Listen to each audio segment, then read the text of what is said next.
What's up, YouTube? This is Too Raw for TV. All right, so before I get into this video, I want to give a big shout out to the brother, the man, the myth, the legend, the brother Robert Mason, coming through with several donations to the channel via the PayPal. Much respect to you for showing love to the channel. I also want to give a shout out to the brother Aaron for showing love with the donation. And shout out to everybody that has supported my platforms. So the breaking news is that LeBron James has agreed to a two-year, $104 million extension with the Los Angeles Lakers. So this would, in theory, keep him in the Lakers uniform until he is 42 years of age. This comes after the deal he agreed to 2 years ago, which was a 2-year, $97 million deal. I think it's safe to say that this probably will really be. Oh, by the way, he becomes, I think, just the second player after Bradley Beal, if I'm at least one of the few players in the NBA to have a no trade clause. So he can't be traded. And in my opinion, you can kind of go with, this is in theory, maybe just a 1-year, $52 million deal, because the second year is an option year.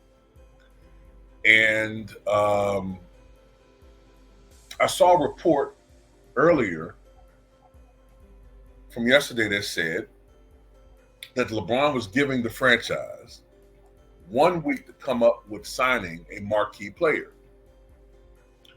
Well, as we all have seen, nobody wants to play with this guy because of the atmosphere involving playing with LeBron James and the Los Angeles Lakers.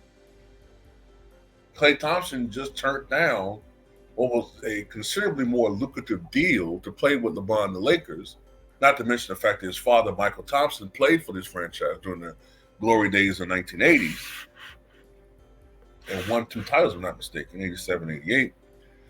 He turned that down to go play with Dallas because he doesn't want to be part of the shit show that's playing there. We saw what happened with Russell Westbrook. We saw how Darvin Ham was demonized by the media. We saw how, for a while, D'Lo was demonized, and being that he re-signed, he's probably going to get thrown on the bus again. Then the coaching situation, like I just alluded to with Darvin Ham, a coach that had a 90-74 record in 2 years, went to the Western Conference Finals his first year. Both times that they lost in the postseason, they lost to a team that would win a title, and then the defending champion, Denver Nuggets. But he did such a bad job, according to the media. So he was terminated, and replaced him with a guy who was known as a mediocre mid-level player,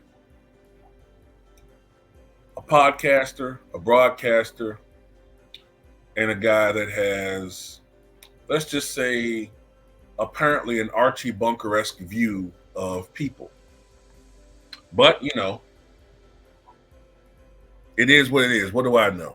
All I know is that the Laker fans I interact with on my channel, and the Laker fans I see posting on social media, they see the writing on the wall. The Los Angeles Lakers front office, they've given up. At this point, it seems like Rob Pelinka is a figurehead,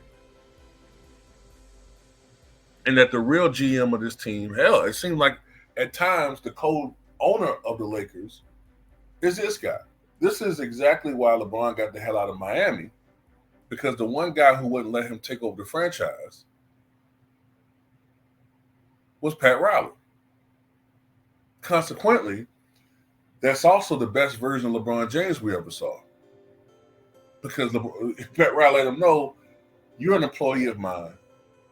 I expect you to behave yourself and to perform in the same manner as all these other guys. But increasingly, when he went to Cleveland, look, Cleveland's one thing. He sort of put that team on the map. We understand that.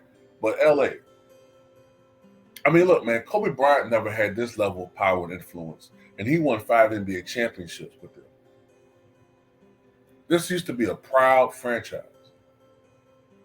You know what I'm saying? This used to be a team that everybody looked at with glory. The Lakers were over the past 40 years, the Lakers were the premier franchise in the NBA.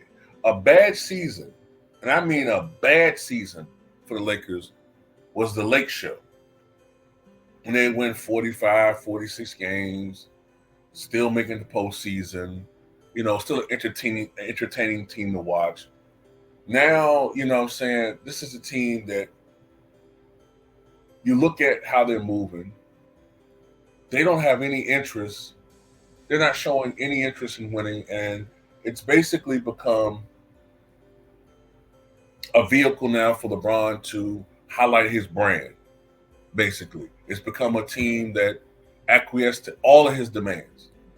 They drafted Bronny, and I'm not knocking Bronny, but you know what I'm saying? He's not, you know what I'm saying? He's not the talent that the disproportion between his talent and how much the media is focusing on him is staggering. Then we saw what LeBron did as far as bringing in Russell Westbrook, who we all know was a terrible fit to play with LeBron James. But LeBron needed a distraction while he was chasing, selfishly in my opinion, the scoring title with an all-time scoring lead. But he needed a lightning rod, someone to take the heat while the team was losing. And the media pushed it so much, man, it was disgusting. To the point now where Russell Westbrook can't even get a starting job in the NBA. He went from being a superstar to the media destroying his reputation, calling him a cancer, of energy vampire, all these stupid things from all these the media sycophants. But I'm supposed to hold my tongue about how I feel about this guy. You know what I mean? Now what the new excuse is going to be. Because in my opinion, I know some people say they're going to throw J.J. Redick on the bus. I don't think they're going to do that. I think D'Lo is going to be the lightning rod. Somebody else, whoever, might be Anthony Davis to an extent, but they're not going to blame J.J. We are.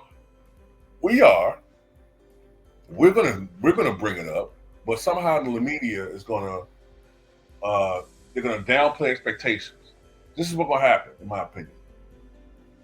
Going into next year, now all of a sudden, with JJ being in that position as Lakers head coach is so demanding.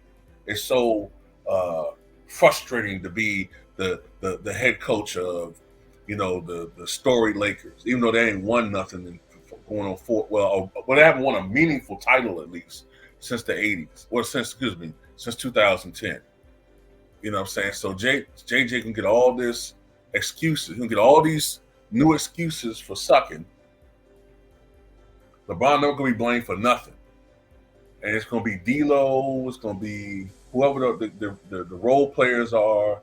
It's gonna be, you know what I'm saying? Instead of blaming the big dogs for why the team sucked, it's going to be the middle management and lower management people.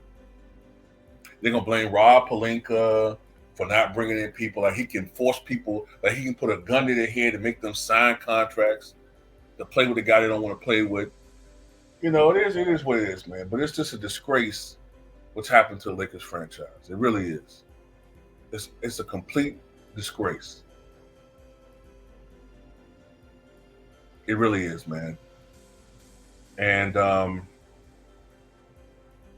feel for Laker fans, man, real true Laker fans. So many Laker fans that I interact with, man, they're not even following the Lakers anymore. They say, I'm not following this team until this guy leaves. So that tells you the tremendous frustration that these guys have following this team, man. And it's like, at this point, man, when it comes to Jenny Buss, I used to say it jokingly, but I think that, she's in love with this guy or something, man. He has her wrapped around his finger or some appendage. you know, he got her wrapped around some appendage, and you know, she's smitten with this dude, and he sees it, and he's getting everything he wants. I could talk about Jenny Buss another way, man, but I don't want to be too besmirching. You know what I mean? But it is what it is, y'all, man. It is what it is. Tell me what you guys think.